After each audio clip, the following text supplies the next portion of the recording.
پھر اس کے بعد آپ دیکھیے ایک اور چیز، من خشی الرحمن بالغیب، بڑا ہی خوبصورت کمبینیشن ہے، جو رحمان سے بن دیکھے ڈر گیا۔ پیچھے بھی بات ہوئی نا، وہی سورہ فاتر کی آیت علماء والی، انما یخشى اللہ، وہی ادھر آگے، خشیت والا دل ہدایت کو روک لیتا ہے۔ پری ریکویزٹ ہوتے ہیں نا کچھ چیزوں کے، ہدایت کا پری ریکویزٹ خشیت ہے۔ اللہ کا خوف اتنا مبارک ہے کہ جتنا آپ اس کو لے سکے ہدایت کو کیچ کر لیتا ہے۔ اور جن کے دل میں خشیت نہیں ہے نا، وہ ادھر ادھر کی بحثوں میں پڑ جاتے ہیں، جو اللہ سے نہیں ڈرتے نا، وہ چھوٹی چھوٹی بحثوں میں پڑ کے ہدایت چھوڑ دیتے ہیں، مسلک کا نام لے کر، جماعت کا نام لے کر، کسی دیندار کا نام لے کر، وہ ہے تو پھر نہیں پڑھیں گے، وہ ہے تو پھر نہیں جائیں گے، اس کا یہ نام ہے وہ نہیں کریں گے۔ یہ صرف وہ لوگ ہیں جن کو ہدایت نہیں چاہیے، اللہ کا خوف نہیں ہے۔ اپنی قبر کی پہلی رات جاگی، کتنی نیکیاں ضائع کر دیتے ہیں لوگ، صرف اس وجہ سے کہ اس کی نہ سنو، اس کی نہ سنو۔ مکہ والوں کا یہی حال تھا جو آج ہمارے فرقوں کا حال ہے، جماعتوں کا حال ہے، گروہوں کا حال ہے۔ اتار دو سارے نام، میں تو کہتی سب کے نام چھوڑ دو، کوئی بھی نہ نام رکھے اپنا، بس اس کو قرآن کلاس کہہ دو، یہ ایسٹ کی تو یہ ویسٹ کی تو یہ ساؤتھ کی۔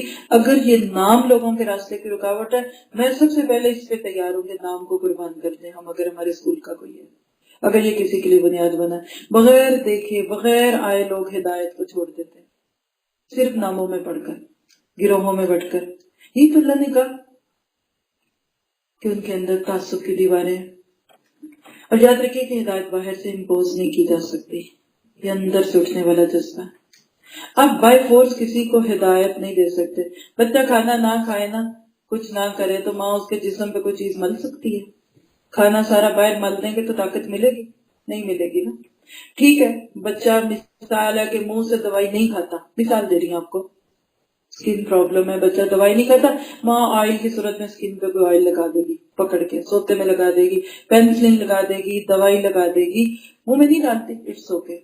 ہدایت زبردستی نہیں چپکائی جاتی جب تک آپ اندر اس کو ابزارب نہیں کرنے والے ہوتے۔ اور یاد رکھیے، کسی کا کہنا اس وقت ہی ہمیں فائدہ دیتا جب اندر ہمارا دل بھی وہی کہہ رہا ہو۔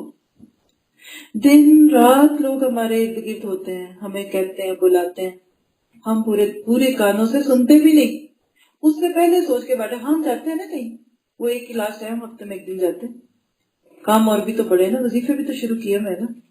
آپ سنتے ہی نہیں اس بندے کی بات جب آپ نہیں سننا چاہتے، تو جب تک دل ملوث نہیں ہوتا ہدایت نہیں ملتی۔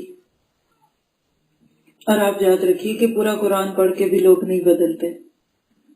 آپ 23ویں پارے کی سیڑھی کے پاس کھڑے ہیں، آگے 7 پارے 8 رہ گئے ہیں۔ کوئی کورس آفر کرنے والا آپ کو یہ گارنٹی نہیں دیتا کہ آپ اس کورس کے بعد 100% بدل جائیں گے، نہیں کہہ سکتا۔ کوئی یہ کہہ سکتا ہم کورس کرا دیں گے، پڑھا دیں گے، اتنے سال میں، اتنے مہینے میں، اتنی کتابیں، یہ تو اللہ کروا دیتا، لیکن کوئی دنیا کا ایسا ادارہ آپ نہیں دیکھیں گے جو ہدایت کی طرف بلائے اور آپ کو کہ اس کے بعد آپ 5 وقت کے پکے نمازی، روزے دار اور دس اینڈ دیٹ بن جائیں گے۔ اتنی بڑی ذمہ داری کوئی لے ہی نہیں سکتا۔ تو پھر سوال پیدا ہوتا ہے کہ کون ہے جو نہیں بدلتا؟ 2 باتیں تو پڑھ لی، انما تنذر من اتبع الذکر وخشی الرحمن، اسی کو تھوڑا سا اور سمجھ لیجیے۔ 5 باتوں کے برعکس لکھ لیجیے، ایک کالم بنائیں اپنے نوٹس میں، لکھیے کون بدلتا ہے، اور دوسری طرف لکھ لیں کون نہیں بدلتا۔ کیونکہ نبی نے حد کر دی تھی، طائف تک چلے گئے پیدل، ان کے گھروں میں جاتے، سرداروں کو دعوت پہ بلایا، ان کی دعوتوں میں چلے جاتے تھے، یہود تک کی دعوت میں گئے کہ چلو اللہ ان کا دل کھول دے۔ تو کس کو سمجھ نہیں آتی، کون نہیں سمجھتا؟ پہلے دیکھ لیتے ہیں کہ کس کو نہیں ملتی ہدایت۔ نمبر 1، جو شکایات کے ساتھ سنے، ریزنٹمنٹ کے ساتھ آئے، جس کے اندر اگریشن ہو۔ تیسری، جو احسان جتانے کے ساتھ سنے۔ 5ویں، چوتھی، جو صرف ثواب اور برکت کے لیے سنے۔ اور 5ویں، جو خود اندر سے اللہ سے نہ ڈرے، لوگوں سے ڈرے. پھر اگلی جو اپنی نہیں دوسروں کی غلطیاں نکالنے کے لیے سنے. اب اس کے اپوزٹ بڑے واضح ہیں. کون بدل جاتا ہے اس قرآن کو پڑھنے کے بعد، ہدایت کو پانے کے بعد؟ نمبر 1، جو شکایات کا ذکر ہی نہیں کرتا، جس کے اندر کوئی رکاوٹ نہیں ہے، نو ریزنٹمنٹ، جو عاجزی کے ساتھ سنتا ہے، جو بات ماننے کے لیے سنتا ہے، جو چھپ کے سنتا ہے. اور اگلی بات، جو مشکلات کا ذکر بھی نہیں کرتا. آتی سب کو ہدایت کے راستے میں مشکلات، وہ اتنا بھولا بن جاتا ہے کہ لوگ کہتے ہیں اس کو تو کبھی زندگی میں کوئی مشکل آئی نہیں ہے. اور جو خود اندر سے اللہ سے ڈرتا ہو، من خشی الرحمن بالغیب، وہ ہدایت پا جاتا ہے. دیکھیے 2 طرح کے ہوتے ہیں پڑھنے والے اور ہدایت کے پاس آنے والے. نمبر 1 برکت والے، اور نمبر 2 بدلنے والے. برکت والا رویہ ہدایت نہیں دیتا. صرف قرآن کے بعد وہی لوگ سنبھلتے ہیں جو اپنے آپ کو بدلنا چاہتے ہیں. کسی میں طاقت ہی نہیں ہے کہ اپنے آپ کو یا کسی کو بدل سکے. لا حول ولا قوت الا باللہ. نبی اپنے بچوں کو نہیں بدل سکے. اور یہاں دیکھیں خشیج الرحمن، لفظ رحمان کیوں کہا؟ خشیت ہونی چاہیے القہار کی، الجبار کی، العزیز کی. وجہ کیا؟ کہ لوگ رحمان کے رحم کا پریولیج لے کر ہی تو بے خوف ہو جاتے ہیں.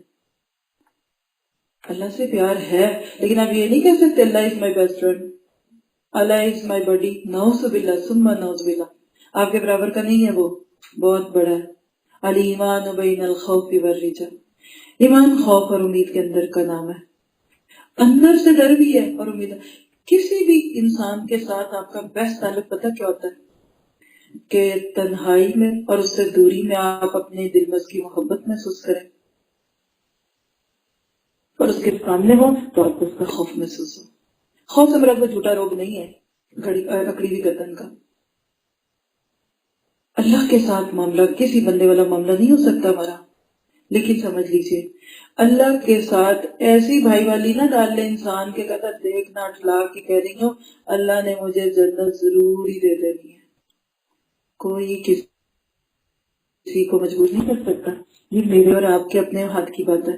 تو لہٰذا اگر میں اور آپ ڈیزرو کریں گے نا تو اللہ تعالیٰ کہتا ہے فَبَشِّرْهُ بِمَغْفِرَةٍ وَأَجْرٍ كَرِيمٍ. پھر آپ خوشخبریاں دیجیے ان کو اجر عظیم کی اور بخشش کی. سب معاف کر دیے. دیکھیے ابھی مغفرت کیا ہے؟ پچھلے گناہ سارے معاف کر دیے. تو اجر کریم کیا ہے؟ آنے والی زندگی میں جو نیکیاں کرو گے میں اس پہ تمہارے اجر تمہیں دوں گا. اب آپ اور میں خود سوچ لیں کہ ہم کس راستے کے راہی ہیں. دیکھیے قرآن پڑھنے کا کبھی بھی لاؤبالی نہیں رہ سکتا، چاہے وہ شادی کی محفل میں ہو، غم کی محفل میں ہو، خوشی میں ہو یا غم میں ہو.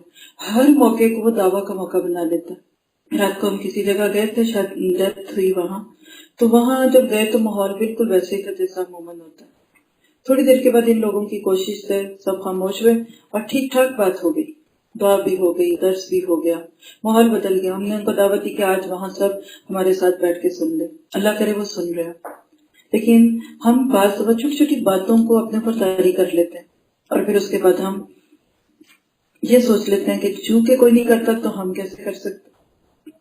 دیکھیے ایک چیز مل جائے تو پھر سنبھالنی بھی تو ہوتی ہے. دیکھیے ہدایت ملنا آسان ہے، اس کو سنبھالنا مشکل ہے. تو ہم سب نے اس ہدایت کو انشاءاللہ سنبھالنا ہے، اور یہ سنبھل جائے گی نا تو دوسروں کو بھی دیں گے. ایک چھوٹی سی بات دل میں آ گئی، چونکہ ہدایت کا قانون بیان کیا تو یہ بھی لکھ لیجیے ایک جملہ، اور وہ کیا ہے کہ دوسروں کی ہدایت کی فکر نہ ہونا. اس بات کی دلیل ہے کہ خود ابھی اپنی ہدایت بھی پوری نہیں ہے. ہم جو یہ ٹھنڈے ٹھنڈے بیٹھے ہوئے ہیں نا، خیر ہے سب ٹھیک ہیں، وہ بھی ٹھیک، وہ بھی بچ جائے گا، وہ بھی بخشا جائے گا، اور جب کوئی مرتا ہے تو ہم اس کے کوئی کلابے میں لاتے ہیں، یہ تھا وہ تھا. اللہ نوز دی بیسٹ. اچھی امید تو کر سکتے ہیں، یہ نہیں کہہ سکتے کہ اللہ نے اس کو بخش دیا. تو جب تک ہم اس کی پوری کوششیں نہیں کرتے رہیں گے نا بات نہیں بنے گی.